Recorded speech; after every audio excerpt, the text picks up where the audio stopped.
Good afternoon, sports fans, and welcome to another episode of the Sports 2.0 show.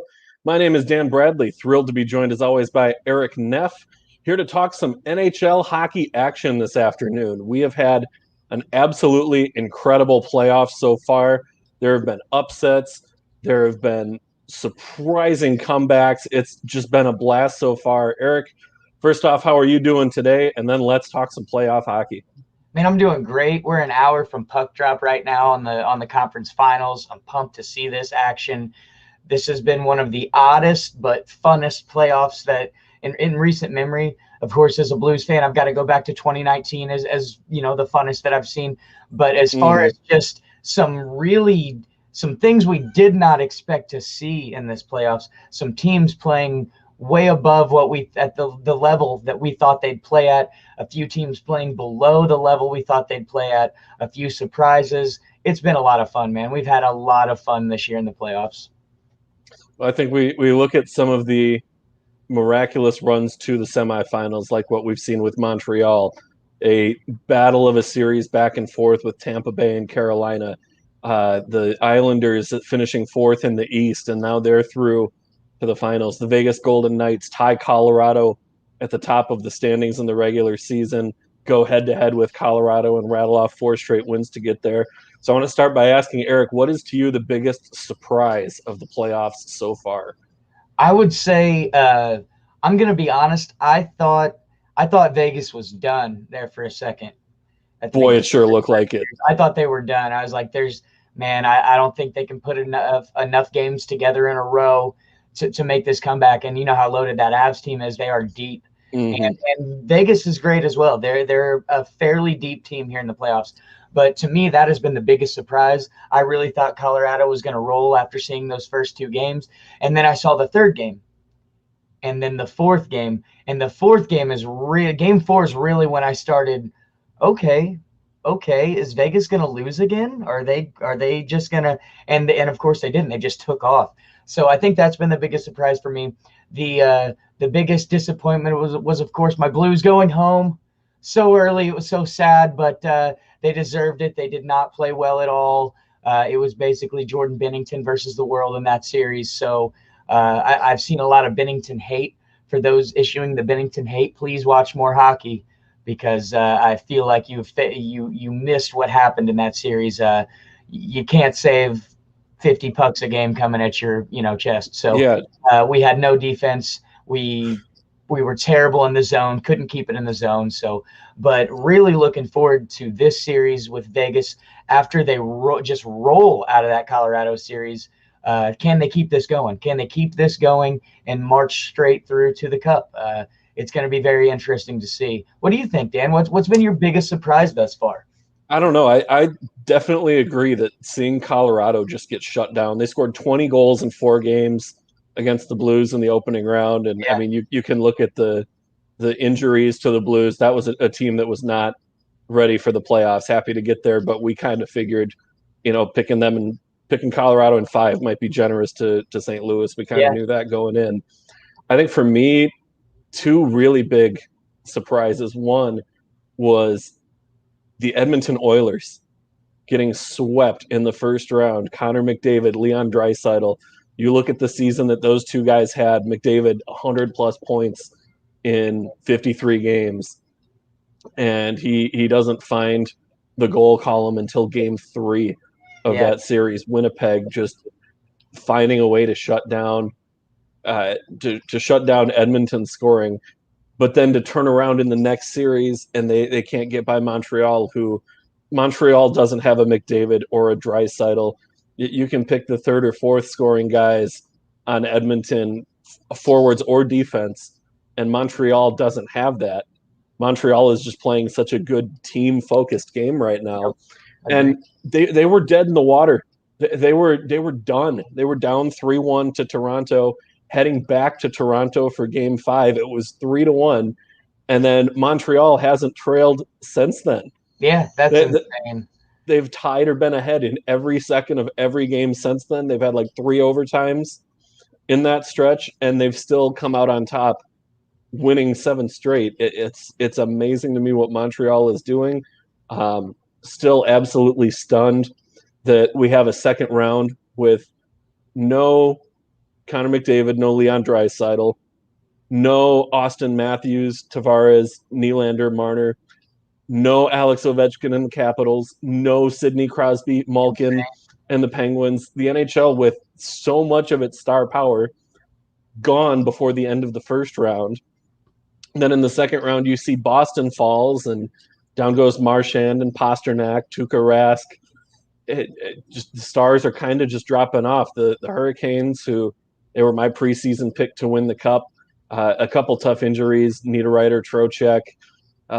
But man, is Tampa Bay good. That was going to be a tough series, even if Trocheck and Niederreiter are good to go.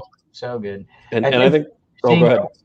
Are we starting to see these GMs figure out that maybe it's not all about the star power. Maybe it's about having 4 solid lines. And I think that's something that we haven't seen in NHL play in several years. It's all about getting, the Tavares. It's all about getting the Matthews.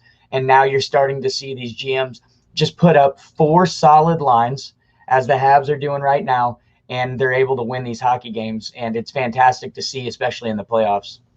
I think you're right on with that. You look at teams like, for example, the 2012 Los Angeles Kings, who kind of backed their way into the playoffs. They were an 8 seed, but they got great goaltending at the right time. Yes. They had 4 lines that were able to produce. Similarly, the Blackhawks during their dynasty run, I hate to bring that one up. You and I both have some pretty strong feelings about Chicago. Boo. But looking at that team and the depth scoring that they were getting, they didn't have to rely solely on Kane and Taves and Hossa. Yeah. They were getting production from Shaw and Bickle and Versteeg and Saad and all these lower line guys. And then those guys would ship out, and then they'd bring in Panarin. Bufflin is out, and then they bring in Nick Leddy. And they just keep rolling these guys, Hjalmarsson, over and over again. And it leads to a more sustained success. That's exactly what Montreal is doing right now, except without having that Kane, Taves, Hossa right up at the top. Yeah. They've still got plenty of talent with Suzuki, with Stahl, with Lehkonen. A lot of talent there. But I think if we're talking pure talent, we've got to come up with this matchup that is less than an hour from puck drop now. Yes. Actually, probably pretty close. It never starts right at the top of the hour. They got to go through and anthems and pregame ceremonies and all that kind of stuff. But Tampa Bay Lightning, New York Islanders. Lightning rolling past Florida in 6 and then Carolina in 5. Islanders beating Pittsburgh in 6 games. They switch goaltenders partway through the next series against Boston and then cruise through and beat Boston in 6 games. Really an offense versus defense battle. Erik, what are you most looking forward to with the Lightning and the Islanders? What jumps out to you? Well, this is going to be, or is going into it, my favorite series of this year's playoffs so far. Really? Just because the Lightning, I mean, they're so damn good. They really are. They're a very well-rounded team. They're so deep. They proved there early that even without Kucherov, they don't have to have Kucherov at 1,000%. They can beat you elsewhere. And the Islanders, I've kind of been godfathered in to becoming an Islander fan, as a good friend of ours, Diego Pasca. Yep, Diego. He's a huge Isles fan, so he's a great friend. So I've kind of latched onto the Isles, just hoping for him that they can make a nice cup run here. So I'm rooting for the Isles here. I would love to see the Isles take this thing to 6-7 games and be able to make it. Will they be able to do that? That's tough. That's very, very tough. I believe with Anders Lee healthy right now, they could really make this thing a series. But if Lee was healthy, you're saying? Yes. If Lee wasn't out until September, October, I think they could really push Tampa Bay deep. Without Anders, I think it's going to be very tough for them to make it past Game 6. Tampa Bay's power play it's absurd. The Isles cannot get in any kind of penalty trouble in this series. Mm-hmm. If they find themselves 2, 3, 4 penalties a game early on, first couple of periods, they're going to be in a lot of trouble because this power play can score, and they can score on you in volume and very quick. They're taking 20, 30 seconds early in the power play, and they're putting one in, and it's going to be that quick. The Isles, also something that I I've never really cared for in the playoffs. I hate when teams are actually using a tandem at goalie this late in the season. I'm a rhythm guy. I believe in rhythm. I believe guys can get into rhythm. They really start opening their eyes. They really start seeing the puck well. I really think that could be hurtful to them going back and forth in this series. And of course, you don't have that same story on the other side. So it's going to be an exciting series. I think it can go to 6 games. I think I have Tampa coming out of this series in 6. I just think they're too deep. I don't think the Isles can battle that. However, I will be at home rooting for my good friend Diego's New York Islanders and cheering those guys on. So I'm hoping for the Isles' sake that they can push this thing to the cup. But good luck. You have your work cut out for you here. Definitely. And I want to put a pin in that goaltender tandem combination comment for just a second here, because we're going to touch on that again in the next series with Vegas. But looking at Tampa Bay and the Islanders, believe it or not, they're one of the top scoring teams in the playoffs right now. Yep. And Islanders are not a team that is built around offense. They are built on, trap your opponent into submission, trap them at the blue line, force them to turn the puck over and score on a counter strike. It's not they're not a dominant offensive team like what you see with Tampa Bay. However, looking at what they're doing offensively, they're taking so many good high percentage shots. Yes. They are taking shots from high danger scoring areas. They're getting traffic to the front of the net. They're scoring off the rush. And as a team, they're shooting something like 9.8%, which is just absurd. That is absurd for any team, but especially I was reading, doing my prep work for the series, writing the article for Noop, and saw that Barry Trotz's teams under the Islanders, historically, they shoot right around 8%. So this 9.8% that they're at is so far above where they're at, you have to wonder when it's going to come back down. And looking at who the Islanders have gone up against, Tristan Jarry in the first round, and the Pittsburgh Penguins, that's not a team that is great in net. That's not a team that is solid defensively. They might on a 1 or 2 game basis, but not for a whole series. The Bruins, Tuukka Rask out to dry in that series. Yes. And you could tell the Bruins missing Torrey Krug, missing Zdeno Chara. Those are 2 key pieces from your blue line that are gone. And I thought that was really evident in that series. Charlie McAvoy, I thought, still played well, but Boston's defense and goaltending, not what we've come to expect over the last couple of years. That completely changes now going to Tampa Bay, where you've got probably the best goaltender on the planet in Andrei Vasilevsky. You've got a defensive core with Victor Hedman and Ryan McDonough, Sergachev, Eric Cernak coming up too as well. He's looking like he's really going to be a solid piece on that Tampa Bay blue line. Yeah. And I think, like you said, Eric, I think this is probably going to go 6 games. I think the Islanders for sure take 1 at home, maybe can get 1 on the road, but I think Tampa Bay in so many facets is just kind of the head and shoulders of the league right now. They're above everybody else. They've got all this scoring depth.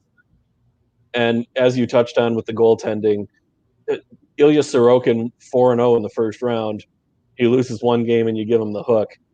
And then you run to Varlamov, who I get it. He's been your starter. He was your top goaltender throughout the year.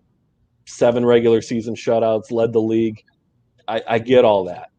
But you don't mess with a hot goalie and you don't mess with a team that is rallying around that. So exactly. If the Islanders can steal game 1, I think they can take the series. I think if Tampa wins game 1, it might be, you might be putting up the end of the series notes right there.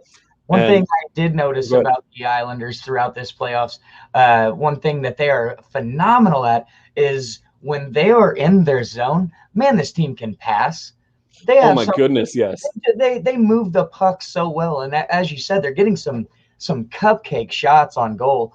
And when you're hitting close to 10% of those shots, I mean, you move the puck, and 1 out of every 10 times you get to score. That's pretty insane. If they continue to move the puck the way they are, and as you said, if they do it early, game 1, game 2, maybe they do steal a game or two early, and they could push this series to 7 games if they do. But don't think they're going to get quite the shooting percentage they have been getting throughout the playoffs against, as you said, one of the best goalies in the league. It's going to be tough, but they definitely have to continue what they've done early, move the puck, keep the puck in zone, fall back on defense quickly, and trap. They have to stick to their game plan. I don't believe adjusting to – you're not going to be able to adjust and play Tampa Bay at their style of hockey. No. You're not going to beat them at their style of hockey. They are the best in the league at their style of hockey. You're going to have to slow them down, keep the puck in zone as much as you can, and get back on D quickly, trap at the blue line, as you said. It's going to be a tough series for the Islanders, but as I said, my heart's in it. Go Isles. I hope you can do something here. However, damn Tampa Bay, you are very, very good at hockey. They are, and part of the reason that they are so good is because they have pulled some absolute salary cap wizardry to get that team compliant this season. And you look at wizardry, the way manipulation, wizardry, call it what you will. Yep. They have really had to, down to the last penny, to figure out how to get this team, get everybody under the cap, not be facing penalties there. You look at, did they delay Nikita Kucherov's offseason surgery so that he would be out over the entire season and then come back right in time for the playoffs when the salary cap rules go out the window? Maybe they did that. Maybe they didn't. I don't think we'll ever get a straight answer either way on that one. I don't either. I don't think we'll ever actually know. I think there'll be a 50-50 in assumptions both ways across the country on that one. That's one of those. It's a conspiracy theory that everybody kind of just knows and accepts, but won't ever be able to prove. Exactly. You have a problem with Tampa Bay's cap manipulation like this? I do not. I think it's very Belichickian. This feels like that Bill Belichick would pull off in the NFL. If teams are opposed to manipulation like this, then we need to change the rules, and which I would be fine if you want to take this loophole out and not allow teams to do this, to stretch that cap out like that. Then I'm fine with that if we change the rules across the board. However, Tampa Bay legally manipulated the system. The system allows them to do this. They legally, it's definitely a form of manipulation. They definitely. I feel in my heart that they may have, had a little something to do with the return of Kucherov and exactly how that was handled. I know a lot of people probably don't think it was, coincidence, and this is just how it turned out. I feel that they probably did it. There was a little manipulation here, but I'm fine with it. I really am. I mean, if they hadn't have and they were brought them back, they would have figured out a way. There would have been a way to get them back under the cap. That organization, the way it's been run this past couple of years, it's been ran phenomenally. And I truly believe that they would have found a way anyway. So I'm good with it. Well, you look at what Julien Brisebois has had to do to put together not only a team that can contend for the cup, but Tampa was built to have had 3 or 4 cups by now. Yes. And they came up short.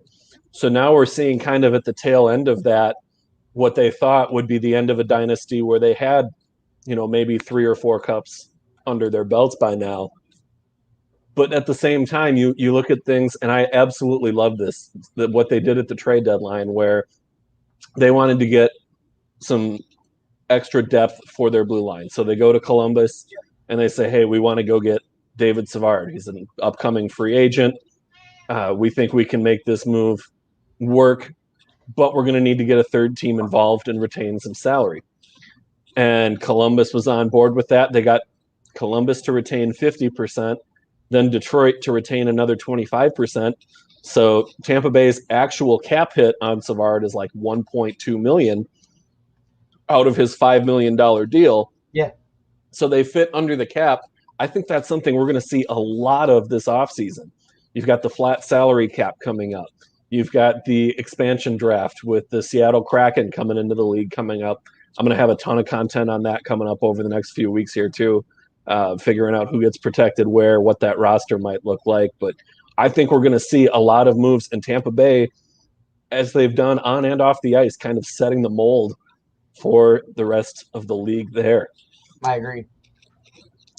Switching over to the other series here, the Vegas Golden Knights, the Montreal Canadiens. Erik, you and I have kind of talked about this series as potentially the most chaotic and therefore the most fun series to watch, looking at how the paths these two teams have taken to get to where they are. You look at Vegas, who game one of the series against Colorado, they start their backup goaltender to give Fleury a break. They basically kick the can down on that game and say, we're going to lose that one, and then we're going to come back and beat you the rest of the series and win 4 out of the next 6. Crazy. You look at Montreal down 3-1, dead and buried, had to go into Toronto twice, a team that is so desperate for Cup success, and how they have rebuilt that franchise over the last couple of years and can't get past the first round of the playoffs again. Then they go and sweep the Winnipeg Jets. I mean, what is going on in this series? There is so much entertaining hockey to watch. And Erik, I want to get your thoughts, particularly with Montreal first, but what are you most looking forward to with this series? This is a very interesting series to me. As you just said, I think the paths of these two teams might be the most interesting here.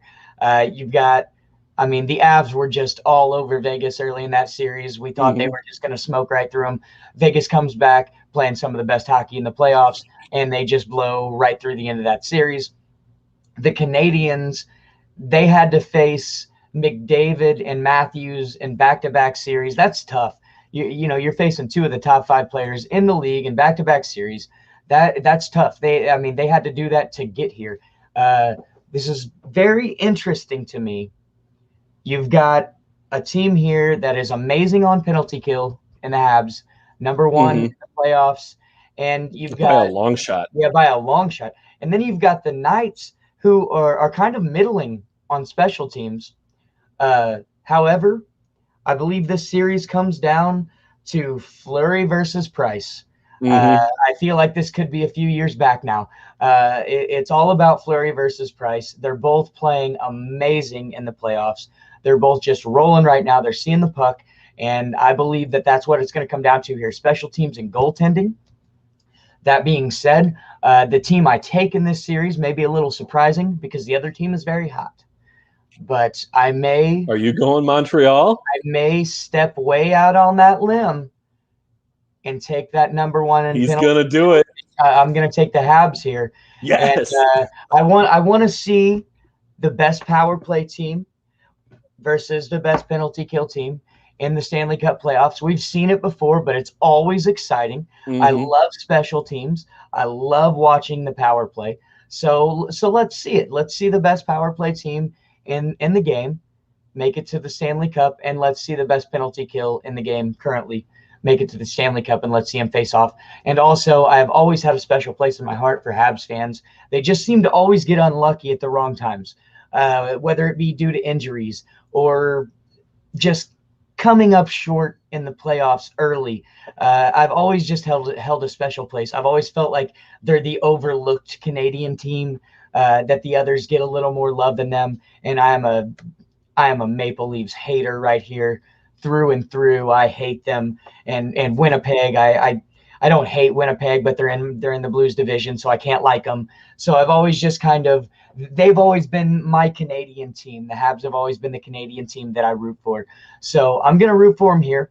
I'm still mad at Vegas for stealing the captain from us, Alex Pietrangelo, who has has he been hiding? He's the biggest fake tough guy in the league. He wants to be this big, tough, scrappy, burly, you don't mess around kind of guy. He's Diet Chara is what he is. He is Diet Chara. He's almost that size, but he would constantly start fights in St. Louis, and who would come to his rescue?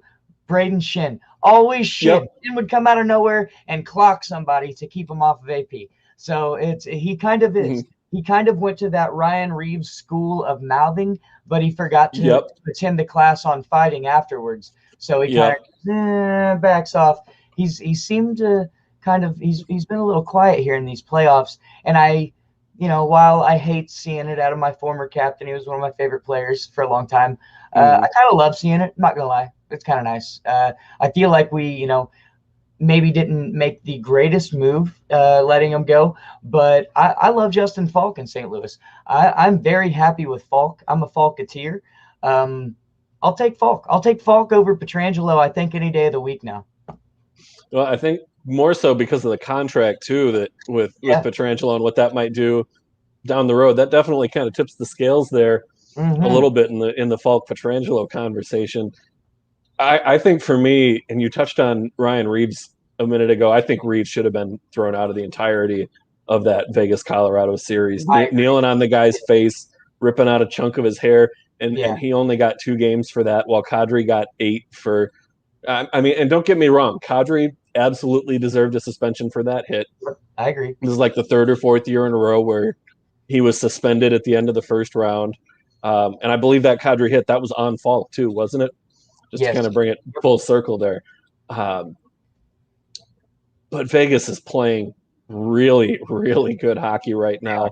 I got a firsthand look at them with my Minnesota Wild in the opening round. That series went 7 games, but everything Vegas did, they have this almost legal interference that they do to slow you down at the blue line when you're entering the offensive zone. And you can't beat it with chip the puck deep. You can't beat it hitting the line with speed. They're knocking guys off their routes. You look at the goaltending that Marc-Andre Fleury has put up, already a shutout, I think 2nd or 3rd in goals against average. And he's had to play Colorado, and he's 2nd in goals against average in the playoffs. I mean, he is really playing on another level right now. And just a continuation of, for the last decade, maybe longer, it's been Price and Fleury. Insane. And you get some Henrik Lundqvist in there too for a good show. Can't forget about Hank. But 2 of the greatest goaltenders of this generation, and they're at it once again in a playoff matchup that should never happen outside of a cup final. But we're getting them in the semifinals. You've got East versus West. You have Vegas, who was the 2nd best regular season team, tied with Colorado for points. Montreal, 59 points in 56 games. They honestly, they really probably shouldn't be there. No. And yet here they are, 4 wins away from going to a cup final. Yeah. I mean, it's just incredible. So for you, you're saying Montreal advances past Vegas. I'm saying they don't. I think Vegas is going to win the series in 5 games, maybe 6. I think in my preview article I said 6. I wouldn't necessarily be surprised if it's 5. But Erik, if Montreal does happen to advance, do they go all the way? Where does Montreal's Cinderella story end? I don't think so. I don't think they can go all the way. I'm not sure there is a team left in these playoffs that can go up against the depth that Tampa Bay holds and really give them, maybe they can give them a 6-7 game series, but I'm not sure that they can make it past them. That being said, if Montreal's story does end here, as you said, and the Golden Knights do take them down, it wouldn't be a huge surprise to me. They're very hurt right now. I believe they've got 6 or 7 guys on the injury list. That's tough. Vegas gets Krebs back, I think, tomorrow. So they're only going to be without Krebs for maybe 1 game. And that's, it would not hurt the Canadiens if he missed 1 or 2. I'm not going to lie. So there's your probably the Calder winner next year, Peyton Krebs. Yes. If you want to get in on that one early, that's probably, I would say, him or Turcotte with Colorado. Those are your guys. Hit up those odds, folks. Those odds would be great if you take that bet right now. And also for Vegas, man, Mad Max, he scares me. He scares me. The former Canadian. He's terrifyingly good. He scares me. So if the Canadiens if this is their exit, I believe they can push it to 6 with Vegas. If they're able to get out of this, I believe this series may go 7 games. And then I just don't think they have what it takes to make it past Tampa in the final. Okay, so at the very least, through 6 games of this series, maybe an advancement here, but not past Tampa Bay. Tampa. I just don't think they've quite got enough. I would love to see them. I mean, don't get me wrong, it would be such a Cinderella story if they – I mean, imagine the Cup final going 7 games and the Habs bringing home the trophy. It'd be something, just a spectacle to see, but I just don't think they quite have enough. They're missing that top line star, kind of like we talked about earlier. They're a total team. They've got 4 pretty damn good lines, but man, if they could add another guy to their first 2 lines, that could possibly push them over the top and maybe give them that shot at the Stanley Cup final next year, or, to push it back to the conference finals next year. But I do believe they're a player or 2 away. I think maybe this offseason, though, they address that. I think they can see that this was kind of an unlikely run, but maybe that opens their eyes to, yeah, this was unlikely, but we did have the talent to get here. So maybe they do go make those 1 or 2 moves this offseason, and that propels them to maybe a Cup final next year. Well, just I took a real quick look at Cap Friendly while you were going off through there, and looking at Montreal's roster. They have 9 upcoming unrestricted free agent forwards. Oh, wow. Plus 2 restricted free agent forwards. And some of these names, Tatar, I don't think Tatar is going to be back. But Philip Dano, I don't see how you can't bring him back. Like, if you want to compete, Dano has to be a part of what you're doing. Joel Armia, Arturi Lehkonen, Eric Stahl, that's a really tricky one. I think you get him back. If the dollar value is right, Stahl's 36. Stahl makes the team better, but possibly not on the ice anymore. Possibly as that veteran leader who's been there before. So same with Corey Perry. Yep. Similar boat there. But then just Barry Kotkaniemi, that man is going to get paid. He's a restricted free agent. He's 20 years old. He's playing well right now. He's probably going to get maybe a 3 or 4 year bridge type deal. He's only 20. He's only 20. He's playing like he's prime of his career. That's 20. Absurd. Yeah, That's he's crazy. so good right now. He was that young. I knew he was young. In my mind, I put him in his mid-20s. I can't believe he's only 20 years old. My mind's blown right now. That's crazy. That kid's got a heck of a future in front of him, let me tell you. Well, and then you look at some of the other young guns that Montreal has coming up in the wings too. We've barely talked about Nick Suzuki, Cole Caulfield, the Hobey Baker winner out of University of Wisconsin, a guy that I'm to this day and forever will be mad that the Minnesota Wild didn't draft. They looked at him and went, he's too small. They took Matt Boldy instead, and for every goal that Caulfield scores, for every highlight he sets up, I get just a little mad that the Wild didn't take Caulfield. I'm still so high on Boldy, but I just think Caulfield's going to be that much better. He's a special player. The future is really bright for Montreal, which is kind of a weird spot for that franchise to be, considering they fired their coach at the end of February. I mean, that's another storyline, another twist in here too. They fired their coach at the end of February, and they're 4 games away from going to the Cup final. Kind of like with the Blues a couple years ago too. Yeah, I know another team from a couple years ago there that fired their coach midseason and made that run. So maybe it's meant to be. Maybe it's just one of those fate things. Like, if you fire your coach in February when you're playing terribly, you just automatically go to the Cup that season. Maybe that's a new thing in hockey. It worked out pretty well for the Blues. We'll see if it works out the same way for Montreal. Looking back at Vegas for a moment, and you looked at in Game 1 of that Colorado series, Vegas kicked the can down the road, said we're gonna lose Game 1. We're gonna give Fleury a break. He played 7 games in the Minnesota series, kind of had to stand on his head a bit, and even without playing that first game, he's still seen the 4th most shots out of any goaltender in the playoffs. Does Vegas rest Fleury again? If so, when do they do it? Is it possible that we see Robin Lehner in net tomorrow for Game 1 of the series against Montreal? In my opinion, it would be a terrible move for them to do this early in the series. Now, I think they should start Fleury until the wheels fall off here.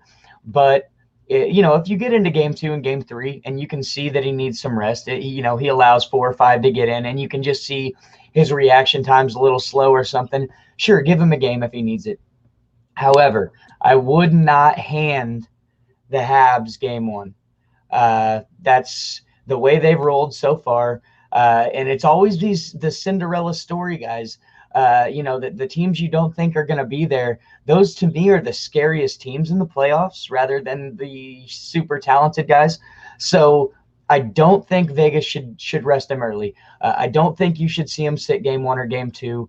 I think they should go out, try to get the series lead early and try to end this thing early. I think the deeper the series goes, the better chance the Habs have of taking it home. So personally, I wouldn't unless I saw something. Of course, these head coaches, these guys, they see more than you and I. They know when a player's tired or needs a break. So maybe there's something we don't know, or maybe he's nursing a small injury, something like that.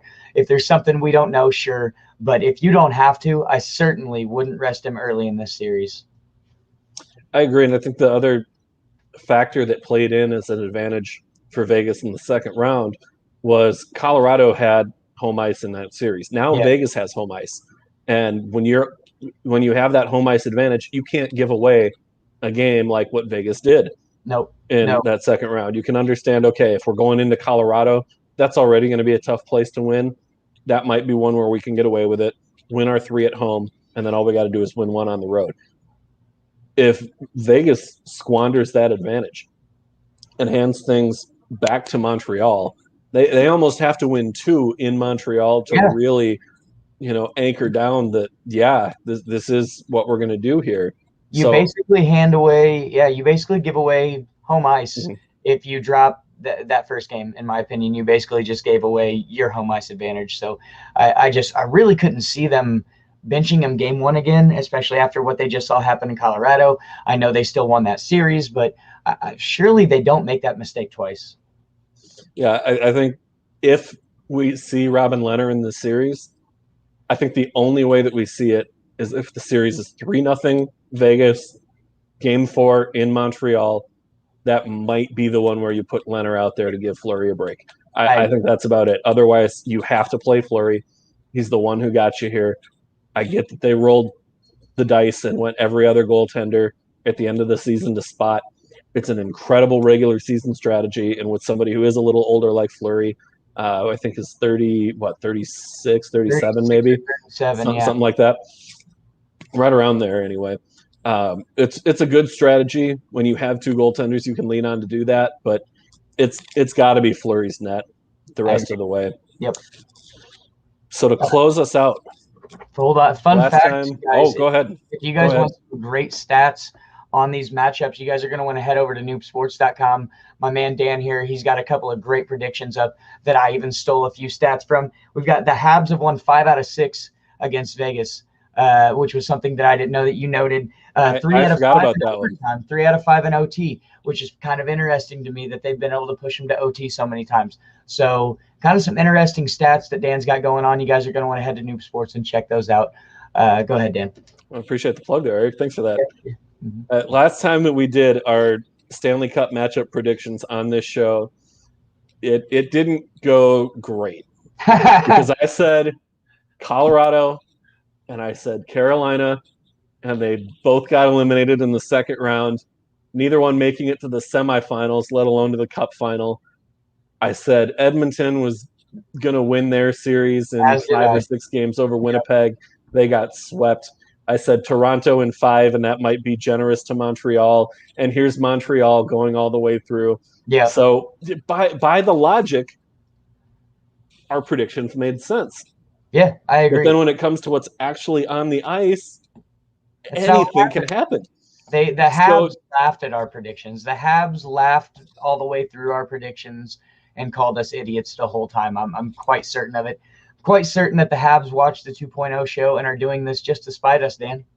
I'm pretty sure that's what we're seeing here. It wouldn't surprise me if you put up this face and say this guy doesn't believe in you and you're down 3-1 in this series, go prove this guy wrong.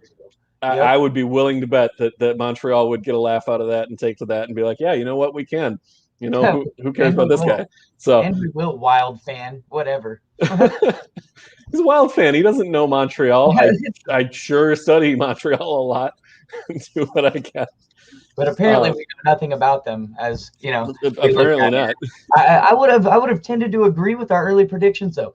I thought Colorado's deep. I thought the Canadiens were going deep, and they just couldn't quite get it done. Colorado really had a shot to get it done too. I'm disappointed in that series. I mean, Vegas played fantastic, but man, they had a heck of a shot to march through the final there, or to get to the conference final, and I can't believe they blew that series. I feel like Colorado and Toronto are the two teams that are going to be most left wondering what if with this season. With Toronto, you have what was on paper a cakewalk through to the finals. Yeah. And they blew it in the first round. You have your starting goaltender gets hurt, and Jack Campbell comes out of nowhere and looks like he's going to be your guy for the next 3-4 years. Yeah. Because Freddie Anderson's contract is up. He's not coming back. You look at having your young core together with Matthews, Marner, Nylander, Tavares. They don't have a whole lot of room to keep all these guys together for very much longer. So for Toronto, this was your shot to really take advantage of all of that. But Toronto was out. So do we dare even try and make Stanley Cup matchup predictions? Oh, we got a friend on the show. Yep, that's one of my mini cats. She probably wants outside, and I'm not letting her because it's 1,000 degrees out there, and she will die of panting. So, no, sorry, Lucky. You get to stay down there. Lucky, by the way, is named Lucky because she was born during the 2019 Stanley Cup Final.